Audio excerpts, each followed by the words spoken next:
mbokk yi si vous nous rejoignez minuit 53 mooy doog a jot ñu ngi leen di ñaanal guddi gu neex ci télévision Futur Média koor gaa ngoog nga xam ne guddi gi mën nañoo birale dem ba xëdd tey nag ñun ñëpp a ngi fii pour gunge leen li ci des dama bëgg ñu jàll tuuti ci xam ak xamle mën a jàngat yenn saa yi ak El Hadj Mbaye Garmi bu ñu defee fàttaliku dañuy faral di wax naan suñu mag ñi dañ leen war a gën a boole ci programme mu école yi loolu moo tax tey Sara teewaayu professeur Songué defe naa dinañu waxtaan tuuti ndax ki ñu bëgg a waxtaanee émission sax du doy ci moom muy Cheikh Anta Diop. waaw loolu de waaw ma bàyyi professeur Songué rek mu wax ñu ci. waaye li nga wax moom kenn mënu ko dindi. Pape Cheikh nekk na koo xamante ne vraiment patrimoine africain international la. vraiment donc professeur. je vous en prie waaw di rafetlu rek ci initiative bi ngeen jël dama yaakaar ne Cheikh Anta Diop bu ngeen ko convoqué ci émission bu mel nii. dafa bokk rek ci da ngeen jël décider également. accordé benn tranche boo xam ne di ngeen fësal ñi nga xam ne ñoo gën a fës ci réew mi parce que bëri na ay royukaay yoo xam ne dañuy jéegaan dem di leen indi te émission bu mel nii xam naa ne bokk na ci li ko tax a jóg ci yenn pàcc yi bokk mooy ñi nga xam ne ci réew mi lañ bokk te marqué nañ conscience bi marqué nañ suñu histoire marqué même histoire universelle et mondiale ñu wax ci ñoom doomu ceytu boobu nag Cheikh Anta Diop kenn ci ñooñu la bokk te bokk na ci ñi nga xam ne également mooy ñi gën a mag mais moom li ko dal rek dafa mel ni mooy li tubaab naan nul n'est prophète chez soi parce que ku nekk xam na ne boo demee États-Unis am na ay dëkk yoo xam ne dafay def ay journée Cheikh Anta Diop au plan mondial ki nga xam ne bokk na ci taalibe maanaam li ñuy wax disciple ci tubaab yi gën a fës ci Afrique muy le Camerounais Théophile Obenga ca dëkk ba mu dëkk également am na ay journée yoo xam ne chaque année dañ koy célébrer jox ko ñun fii boo demoon université Cheikh Anta Diop maa la ko wax keroog ca yeewu leen boo fa demoon tendre micro ne kan mooy Cheikh Anta Diop wala lan mooy principal thèse yi nga xam ne moom la développé ci œuvre am dina bëri ay ndongo yoo xam ne sax duñ la ci tontu kon nag buñ bëggee wax ci Cheikh Anta Diop très rapidement liñ ciy wane mooy dañ naan c'est peut-être l'auteur ou l'inspirateur de la renaissance de l'homme noir parce que combat Cheikh Anta Diop boo ko seetloo da nga koy def ci contexte ba mu juddoo parce que Cheikh Anta contexte ba mu nga xam ne ci la commencé bind ci commencé xalaat c'est dans les années 40 bu fekkee da nga dellu ci années 40 nga xool ambiance intellectuelle bi fa doon am mooy période boobu ba léegi nangooguñoo nekk bi nga xam ne borom der bu ñuul la bu léegi niteem sax nangooguñ ko woon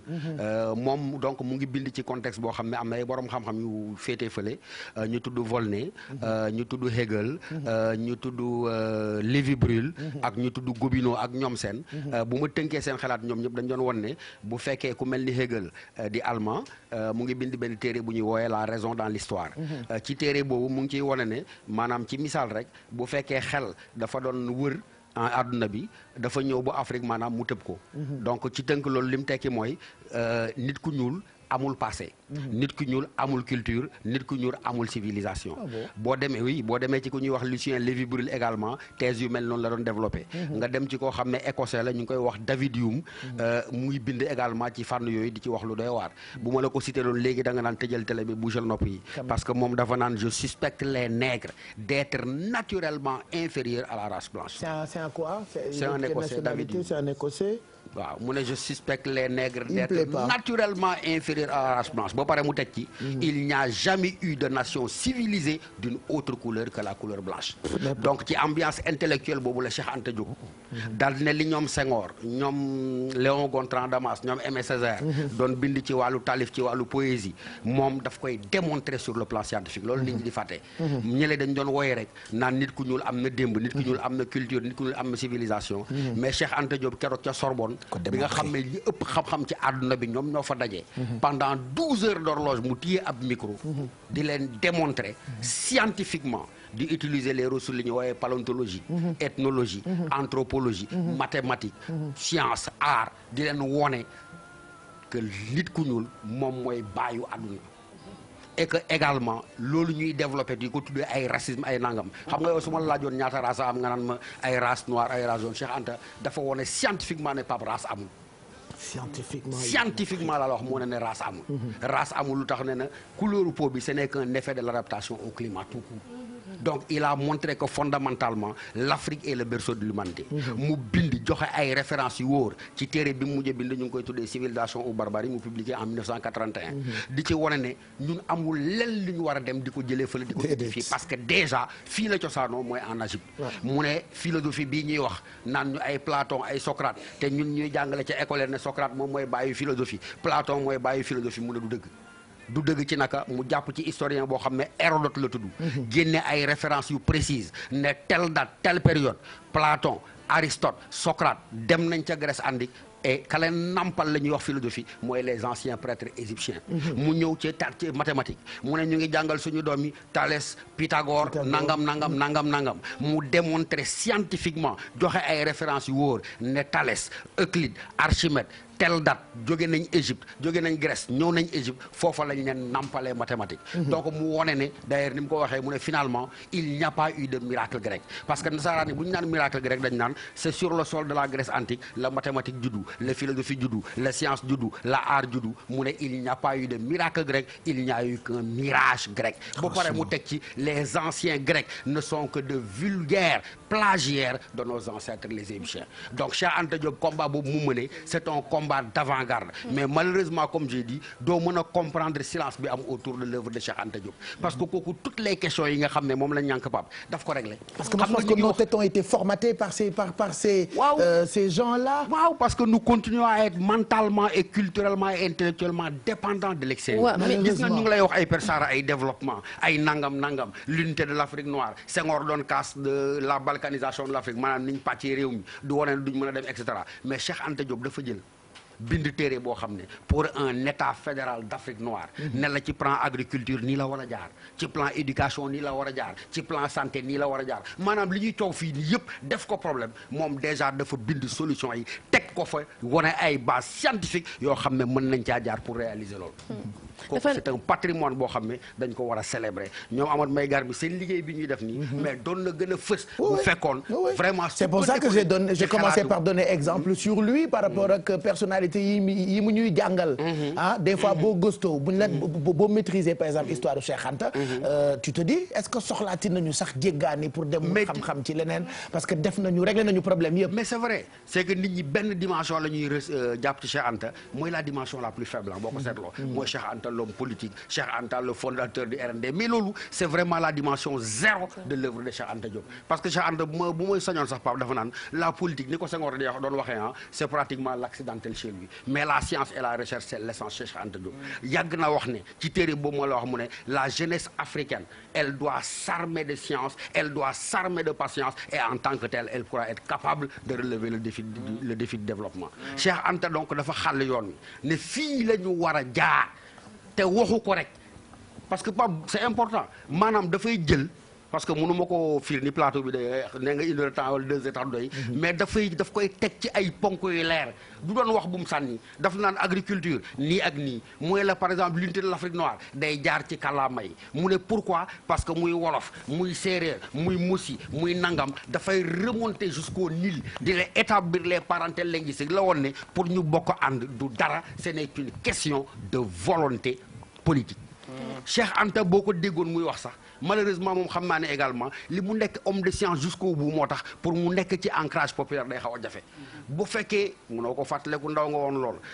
par exemple ba mu demee Casamance maa ngi fàttaleku benn élection c'était en 118 maa ngi doon def CM2 mais ça m'avait frappé dama doon lire ay journal tudd taxaw doonte comprendre ma ci lu bari il disait yéen Casamance xam nga lan mooy seen problème long-long ñi leen takkal long-longu jëng la qu'est-ce que ça voulait dire dañ leen confiner dans une civilisation du rire et de la danse bu équipe nationale football ñu ne yéen a daa xaw a yéen a dak nangam bu président di ñëw pour accueillir ñu jël leen donc il avait déjà entrevu les difficultés yi ñuy war a am ci Casamance pourquoi parce que daf leen woon ne culturellement déjà dañ leen boddi dañ leen boolewul ci réew mi boo jógee foofu ñu ngi wax ay énergie éolienne mu dem ca Fuuta naan leen fii ngelaw li ñu fi def ak ni Fuuta ubbeekoo dañuy bitter ñi ngelaw yu woowe fi mais c'est vrai que booy wax ak nit ñi naan leen dañuy bitter ñi ngelaw woowe fi nit ñi duñu xam mais il était encore cet homme de science là boo xam ne ba Senghor di organiser festival mondial des arts nègres en 1966 Mamadou Dia moo koy nettali Mamadou Dia il a écrit un livre qui s'appelle Mémoire d'un militant du tiers-monde mu ngi wane ne Cheikh Anta il avait mis en place une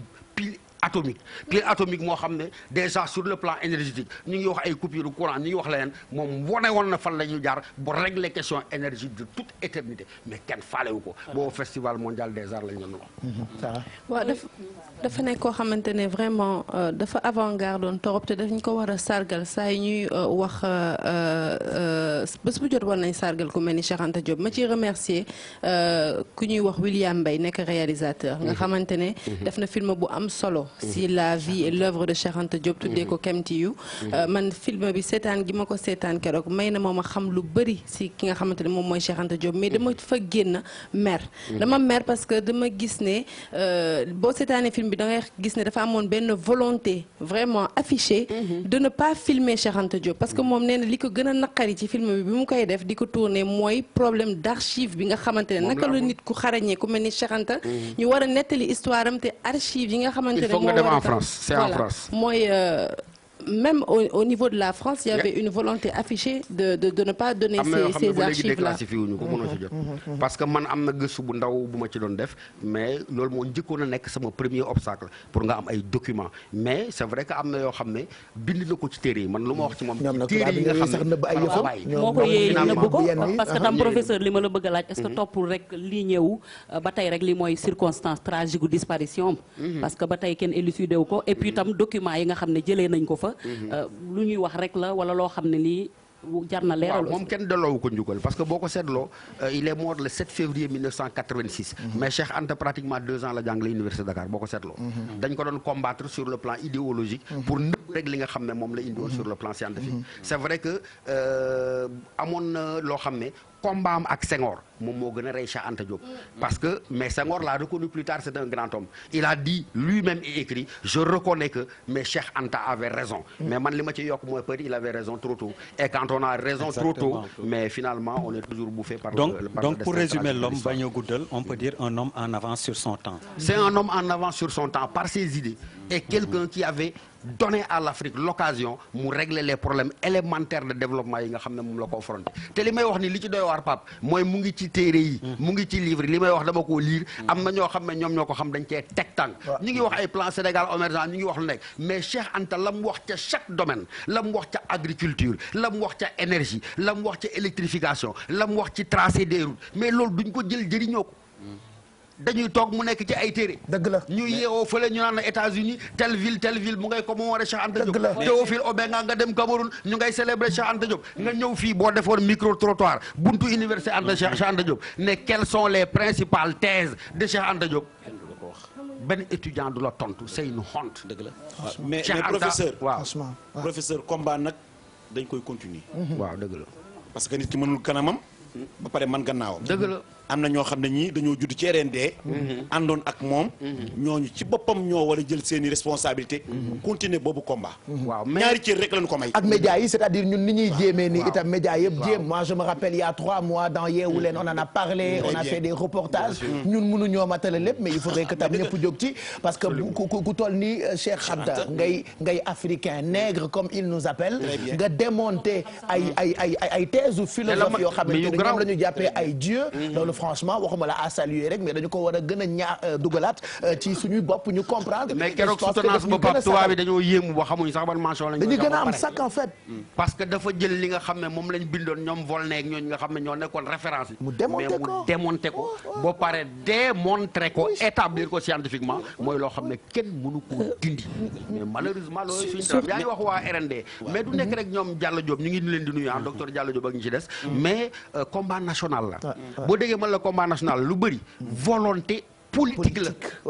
boo déggee ma ne volonté politique la am na yoo xam ne mais da nga koy jàngale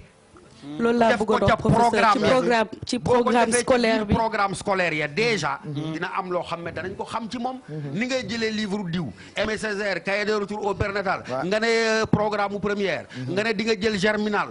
programme mu première boo jëlee telle œuvre de Cheikh Anta Diop parce que am na ay ouvrage li ñuy wax ouvrage de vulgarisation am na ouvrage yoo xam ne c'est des ouvrages de portée scientifique yoo xam ne du ku nekk moo ko mën a jëfee mais buñ ko dugaloon déjà ci programme yi wax dëgg yàlla kon déjà dina am ñoo li may bëgg a wax rek moom nga wax léegi mooy ñu dugal ko ci programme scolaire yi xam nga ay jamono daan nañ doon am des mercredis après-midi yoo xamante ne dañ daan am ay projection de film pour man référence xale lay commencer du ñu bàyyi ba ñu jëm ay mag tey ji di leen bëgg a jubbanti boo toogee sax ci waxtaan boo xamante ne dañuy jàpp ni que sax ñooñu ay intellectuel lañ bu ñu la bëggee impressionné bu ñuy wax ci référence dañuy dem jëli borom xam-xam yeneen ailleurs pour teg leen ci suñu kanam et je pense que loolu volonté politique la mais également mun nañ ne sax mën na commencer ci biir kër yi parents yi ci boppam sax war nañ mën a tàggat ndaw yi ñi ci loolu. loolu la Cheikh pas Cheikh Anta mais Iba Der Thiam mos naa ko dégg mu wax benn phrase bu doy waar mu ne li gën a garaaw ci Sénégal c'est notre extrême porosité idéologique lim tekki mooy sénégalais li koy gën a tënk mooy lépp lu jógee feneen mais ni mu koy soloo ak ni muy jàllee ak ni muy yombee mu assimilé ko ba bëgg a doon loolu moom moo gën a doy waar. yaa ngi fàttaliku ma lay wax ne bu may jàngalee man sama cours philosophie dugg ci doctrine di dugg ci le travail ma ne la doctrine mouride du travail le mouride à xel koom daal di wax Cheikh Amadou Bamba mais dañ naan tekk dañ naan non xam naa songe day plané pour le moment rek mais boo ne Emmanuel Kant nee na ñu commencé jël big bi commencé bind ñoom pour ñoom ba may wax Cheikh Amadou Bamba non boobu xam naa sawaay benn digression la rek lay def nii c'est un complexe bu nekk ci ñun ou quoi c'est une aliénation mentale et intellectuelle on a été formaté comme ça mais professeur j'étais déjà dit le problème mooy que l'école sénégalaise elle n'est sénégalaise que de nom. Non. Elle ne l'est pas par le contenu des programmes. Elle ne l'est pas par l'orientation et les finalités qu'elle se donne. loolooy tax ñun dañoo nekk nii rek lu ñëw rek nga daal di guux boo indee break dance ñu fekkee jamonoy break dance ñoo daxoon na break dance américain yi boo indee rap ñoo daxa rap boo indee reggae ñoo daxa reggae boo indee jazz ñoo daxa jazz ñun daal nous sommes un peuple hybride et le combat il est d'abord un combat culturel kii xam na ne moom Senghor la nam yaa ngi fàttaleku Senghor mu naan la woyam ba la culture elle est au début et à la fin de tout développement ça veut dire que culturalité boobu buñ ko enraciné wul du ñu mën a dem fenn te du ñu mën a yegg également fenn ñu mel ni kii je profite de la présence de celui-là mais booy jàngale ay références ay modèles d'imiter même Cheikh Ibra Fall kan mooy jàngale humilité cours instruction civique mais di uti ay Napoléon Bonaparte franchement te nga am fii Cheikh Ibra Fall mi nga xam ne moo la woon lan mooy tarbiyu lan mooy taalibe lan mooy not sa bakkan lan mooy jébbalu ba jeex takk ba yegg ci yàlla waaye bu ma jàngalee boo ne Cheikh Ibra Fall ñu ne ma waay ban Cheikh Ibra non sa waay day planète rek ay affaire parce que ka ngay waxal moom xamul ko mu doon te xamul réewam lan la meññ boo solowul li sa réew meññ da ngay jéem a doon keneen jooma den jow waaye bëgg a nekk li ma doon bëgg a nekk li keneen doon mais professeur rupture bi ñuy wax nag ci loolu la war a nekk parce que boobaak léegi ay at yu sakkan ñu ñuy wax histoire ñi nekk ci réew mi ñoo xamante ne def nañu ay joloore mais tey yéen jàngalekat yi dañ leen a war a may espace boo xamante ne yéen da ngeen di xool di xeltu di teg ay manuel yoo xamante ne bu leen ko proposé kon dinañ ko teg ne par force lii dañ koy jàng mais xam nga y a déjà un problème loolu man dañ ma koo tere waaw dañ ma ko école bi fi may jàngale école sénégalaise dañ ma koo tere dañ ma koo tere ay Cheikh Ibra Fall non damay génn defi conférence ca biti fële waaye ca l'école boobu ma ne Cheikh Ibra Fall bu neexee professeur bu ma déggee mun la xaraam loolu amu fi l'école est laïque c'est un problème fondamental elle n'est sénégalaise que de nom cette école malheureusement mu jeex tàkk la donc il faut que ñu nangoo jukki yooyu te lii ñu wax ci Cheikh Anta wax dëgg yàlla occasion la pour que responsable politique yi comme mon ami le maire qui fait un travail colossal je le disais il m'invite chaque année mu ne naa ñëw ci jeunesse socialiste yi wax ak ñoom développer cette conscience citoyenne loolu moom dama koy gàcc ngaalama bu ma joxee as koppar ma ne comme monsieur le maire mu ne ma déedéet dans toutes les mairies il y a un budget consacré à l'éducation donc bu ma la voyagé loolu Dakar ba Kaffrine c'est pour nga former la conscience citoyenne de mes jeunes man du ma waxal sama bakkan vraiment dama koy seddal chaque année il le fait en me disant ce que tu ignores c'est que les mairies ont beaucoup d'argent qui est orienté vers l'éducation duñ ko fa def moom moo ma ko wax donc gàcc nga la moom quand même ne serait-ce que nous voulons professeur Songué un autre jour ça c'est la vie des Sénégalais ndax lii mu wax ni c'est vrai que guddi na waaye dinañ ko dóoraat ma fàtte nag vraiment waroon naa ko njëkkee moom ancienne de Limamoulaye la Limamoulaye wane na ci boppam ci concours général bii ñu jógee am nekk premier am 15 prix gars yi nekk fee ca àll ba suma miiru lycée nga baal ma damay profiter ci seen micro bi bu ba ngeen baal ma dafa daanu dof yaag ñuy tàggoog seen xel ak bàyyi ma yeeg ñoo njëkkalante élèves yi miiru lycée ba dafa ne bam fi mu nekk di heure bu la neex nga dugg fa ça fait 20 ans que nous sommes premiers au concours général bii ñun ñoo nekkati premier gàcc ngaalama gos yooyu nga xam ne Kër Massar la ñu jógee Tivaouane Peulh la ñu jógee ab ñeent fukki dërëm bu ñuy ñibbi dañ naan Papa Songué may ma 200 bu ma mottalee paas may ma 100 francs bu ma jëndee mu rek fataaya kon nag ku gërëm ñëpp bu leen fàtte ñooñu parce que ñooñu c'est le Sénégal profond c'est le vrai Sénégal kii maa ko doon jàngal ba muy def terminal moom xam na conditions yi nga xam ne noonu lañu jàng dañ fay yendu ba jant bi so duñu lekk duñu naan am na ñoo xam ne saagawuma kenn attaqué wu ma kenn ils sont logés ngeen baal ma nourris blanchis documentés ñee amuñu dara di xar seen tànk tubéy depuis 20 ans au moins ils sont deuxième ou ils sont premiers ils sont constamment dans l'équipe donc on lance un appel aux autorités Mouride Mamoulaye fa mekk dafa mab daanu complètement xar yaag béy yaag ñu ngay traversé les élèves sont en danger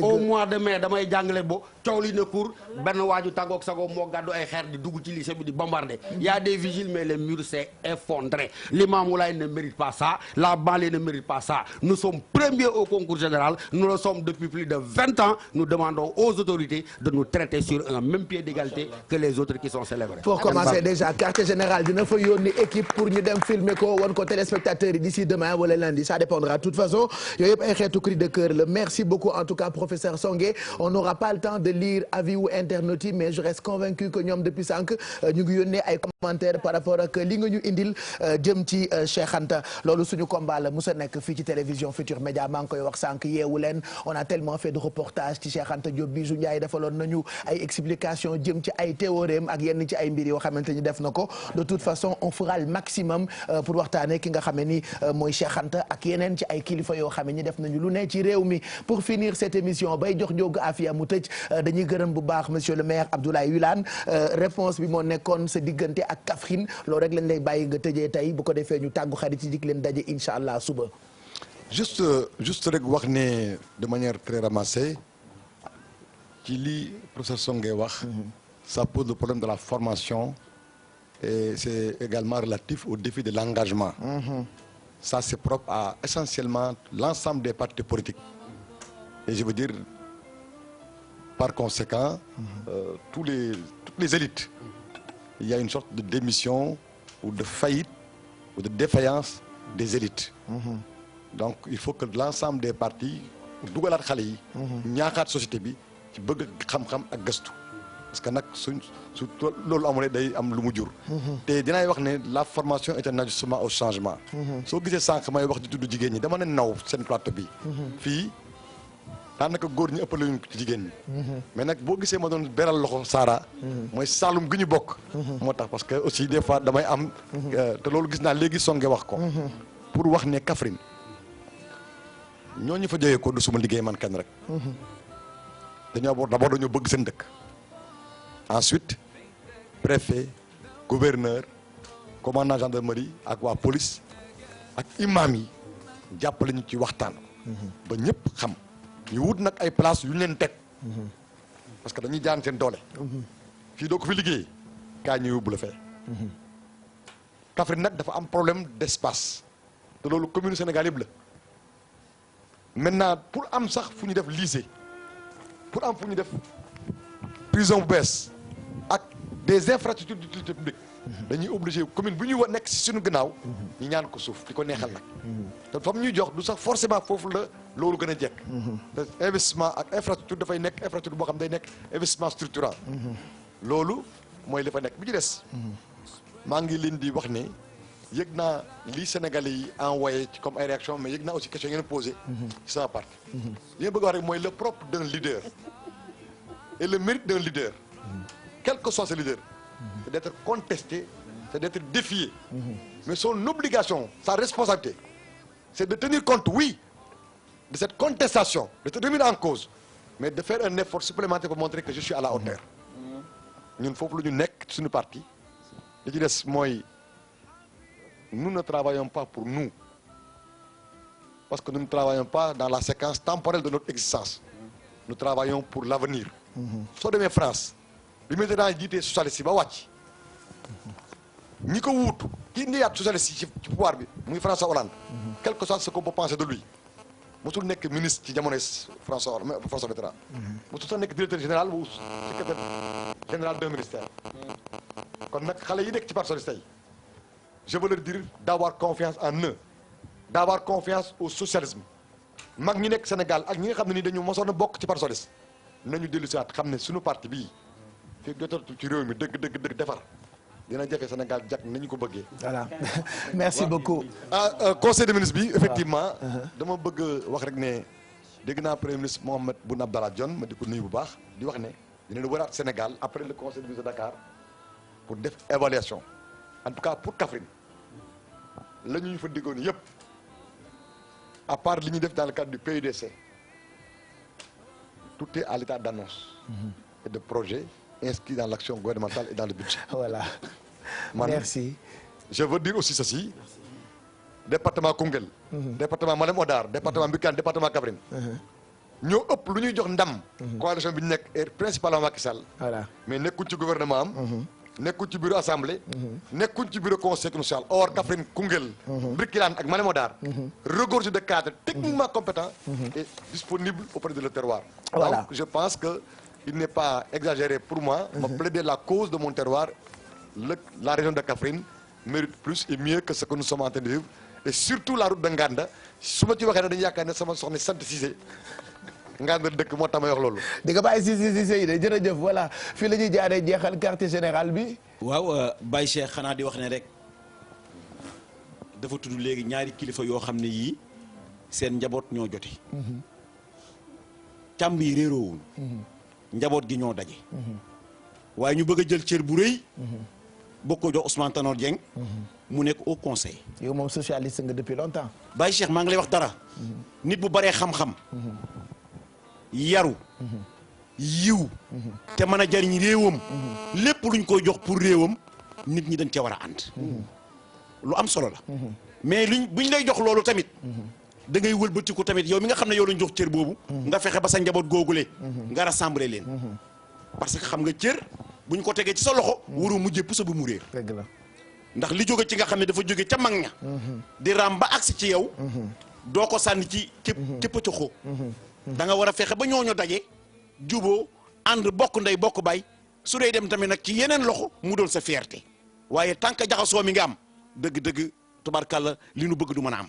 kon ñu ñaan ko daal li ñu koy dénk. na fexe daal ba dajale njaboot googule ñu bokk ndey bokk baay ba bu ëllëgee bu jógee ci loxom mu ne gàcce ngaalaama ndax loolu mooy doon fiertéem Baye Cheikh loolu rek laa ci doon wasalaam. ko bëggoon wax ci teewaayu monsieur le maire Abdoulaye Wilane ci suñu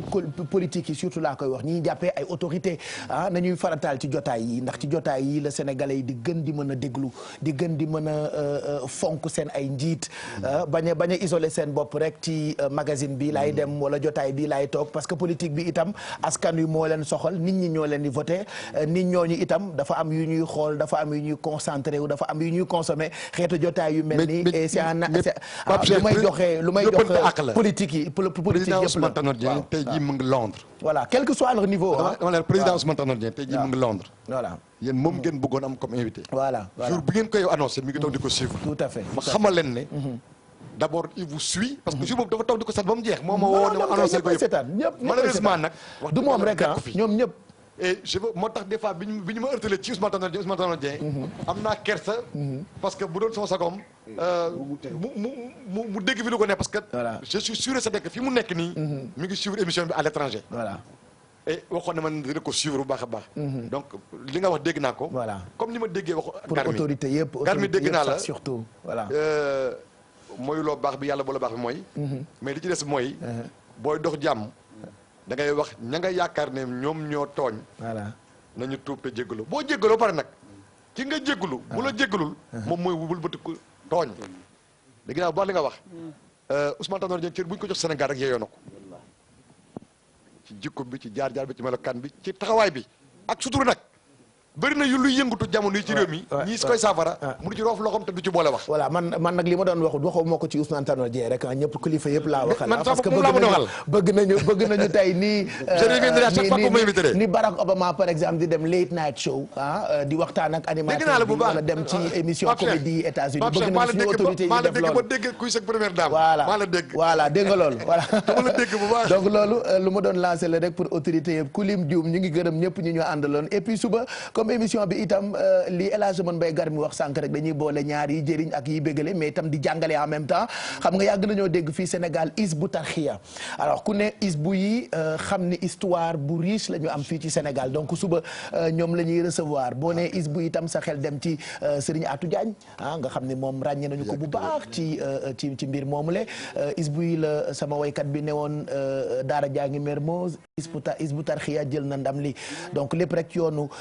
jàngale gi ñuy bëgg di jàngale à travers quartier général donc suba dinañ leen recevoir am naa ci sama benn grand boo xam ne dama koy tiital balaa muy ñëw ci suba grand Nourou suba loo dégg man la voilà donc demain il fera partie des invités de quartier général médiateur de la République ABC moom tamit il sera avec nous d'ici samedi ak yeneen kilifa yoo xamante ni ñoom itam ñame nañu ñëw wax ak askan wi bu ngeen bëggee wax ak askan wi ñëw leen quartier général parce que quartier général mooy émission askan wi promotion du doy te kuy xalam di ca jaay barke ba yaay borom merci Kia Aidara merci Sara Cissé merci waxal ba Ablaye Der ne ko waaw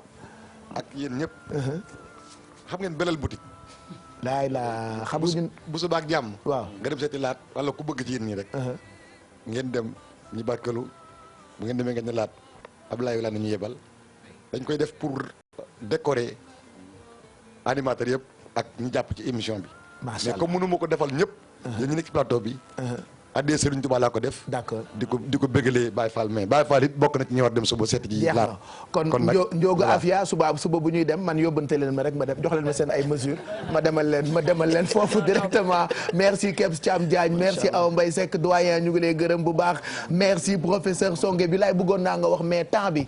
merci Zeyna ñu ngi lay gërëm Ndiogu Afia merci en tout cas yëngal nga Grand Théâtre ak Sorano à travers deuxième édition Festival Salam say activités yamalewuloo ko ci koor donc parce que après weeru koor gi itam da ngay continuer say cant. waaw jërëjëf Pape Cheikh ñi ngi lay ziar di ziar ñi ñuy seetaan ak ñi ñu fi fekk di ñaanal Cheikh Sidi Muxtaar mu yàgg fi te wër di ñaanal Serigne Cheikh Jëmm Fall xalif général des Baye Fall mu yàgg fi. di ko ñaanal Serigne Abo xalifa Serigne Fall mu yàgg fi. sama Serigne. waaw di ñaanal suma yaakaar tey ak ëllëg Serigne Afia Mbacke Falilu mu yàgg fi. di ñaanal suma waajur bu góor fa mu tëdd yàlla na ko fa yàlla gërëm. ana oto bi.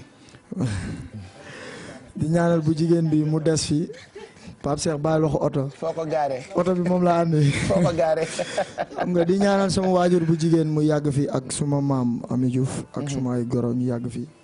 di profité di wax ne tey guddi gu doy waar la. ndax guddi gu dajale ñetti ngëneel la. ndax alxuraan daa wàcc ci laylatul xadri. Ndiogu dama lay dog. waaw li nga defoon keroog laa bëgg a def ci barke laylatul xadri bi damaa bëgg a changer oto Youssou Ndour. voilà sama oto bi dafa màgget. vas-y noonu la rek. waaw bismillah fulle nga wane keroog. ndeysaan jaajëf Pape Cheikh moom bon. guddi gi tey dafa dajale ay ngëneel. ndax dama doon waxtaan ak sànq Serigne Abdou Samad Mbacke. mu wax ma ko ba affaire bi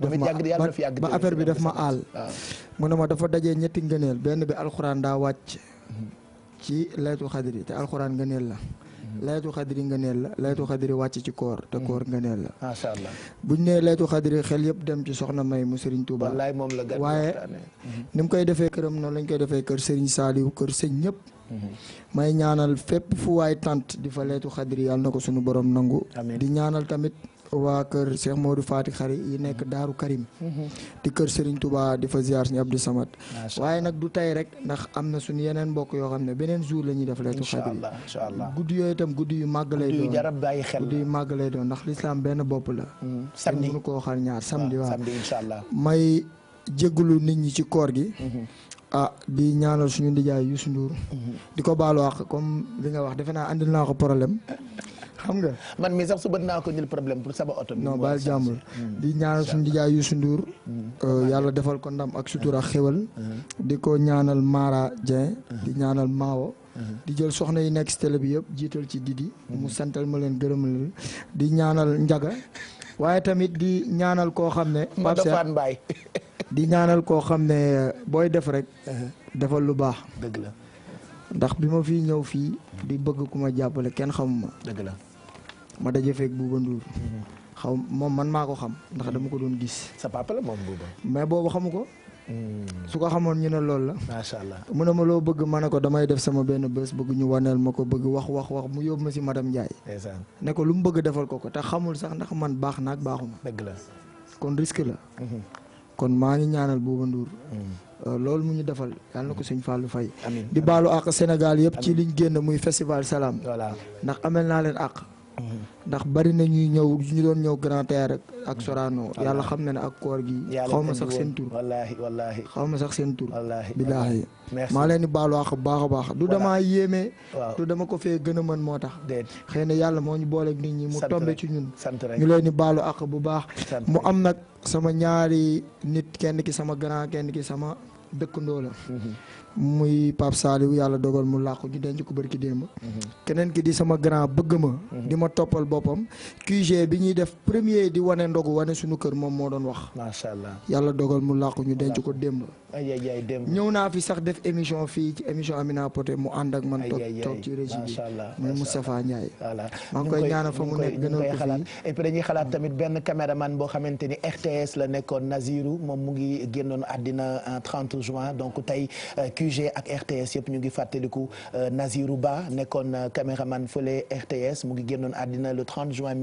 2015 astafurlah donc 30 juin 2015 comme tey nii la décédé woon donc ñu ngi koy jaalaat waa RTS parce que dërëm bi génnul gaal gi RTS yëpp ñun ñëpp ñoo bokk donc tey ni RTS di fàttalikoo seen caméraman boobu ñun tamit fii ci télévision Futur Média noonu la ñuy fàttalikoo ki nga xam ne ni mooy Nazirou Ba ñaan yëpp tey ci guddib Laylatul Qadr bi yàlla na ko topp ñu bàyyi la nga woyal ñu tëjal ñu quartier général suba ñun ñu dellu si dès 22h merci à toute l'équipe de production dirigée par Tonton Mac ak Pape Samba Thiam merci à Bouba pour la production de cette émission suba incha allah ñu dellu si waaw jërëjëf di baalu ak waa Tëngéej ndax fa laa war a dem Laylatul Qadr TFM dañ maa ji loo xam ne buñ ma soxlaa rek mënut a ñàkk waaye su ci yàlla dogalee maa ngi agsi léegi ak jàmm ci barki Serigne Fallou Mbacké naqiyun taqiyun saalihun wa huwa muslihun bashirun liman lillahi bilhaqi yusxinu adduna naxum neen barke maam Saliw jooyna duniya wari neen la barke maam Saliw baysa adduna naxum neen barke maam Saliw jooyna duniya wari neen la barke maam Saliw baysa jirim yee ngi jooy maam Saliw jooyna miskin yee ngi jooy Serigne Saliw baysa ndongo daara yaa ngi jooy maam Saliw jooy na moom lanu xam moom lanu min sëñ Saliw baysa yow lanu xam yow lanu min sëñ Saliw baysa yow lanu miinoon Mbàkke nga dem banu jooy na ñun fu nu jëm cey ku ka xam na ma ko wax baysa Serigne Saliw lanu miinoon tey mu dem banu jooy na ñun fu nu jëm cey ku ka xam na ma ko wax baysa sopp Serigne Saliw ajjanaay këram jooy na yàlla njëkk a gërëm Serigne Saliw baysa sopp Serigne Saliw ajjanaay këram jooy na moom lanu xam moom lanu min sëñ Saliw baysa cantaakon yaa ngi jooy maam Saliw jooy na sangub Cheikh Béthio cuunay maam Saliw baysa sangub Cheikh Béthio cuunay maam Saliw baysa bul fàtte yàlla del jaamu yàlla te xam ne yàlla léegi mu jël la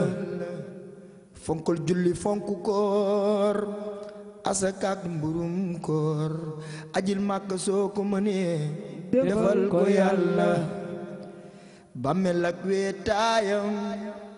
te dee am na wextaan tey guddi gu njëkk ci biir bàmmeel yërëm ñu yàlla sa yaram set loolu sëru lëndëm lool rusal ki lay xool rusal bur yàlla ku jaamul yàlla jàmb yàlla gërëm moo ko yiram gëm naa ni Serigne Saliw may waayu yàlla ne leen Serigne Saliw may waayu yàlla Serigne Saliw may waayu yàlla 28 décembre Serigne Saliw ci aljuma ñi jooy Serigne Saliw may waayu yàlla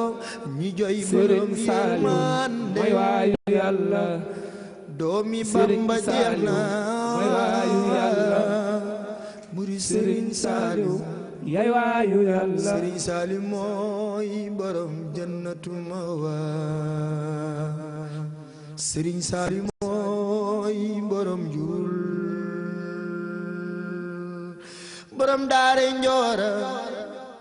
borom ñaari daara ya ca ngaabu borom njoowaan gacoron xayga borom njàppandal Serigne Saliou Mbacké jërëjëf borom xabaan Serigne Saliou Mbacké jërëjëf borom lagan Serigne Saliou Mbacké jërëjëf borom ndooka Serigne Saliou Mbacké jërëjëf borom jamono Serigne Saliou Mbacké jërëjëf borom jamono Serigne Saliou Mbacké jërëjëf borom jamono Serigne Saliou Mbacké jërëjëf borom jamono Serigne Saliou Mbacké jërëjëf borom jamono Serigne Saliou Mbacké jërëjëf Baye Sall Mbacké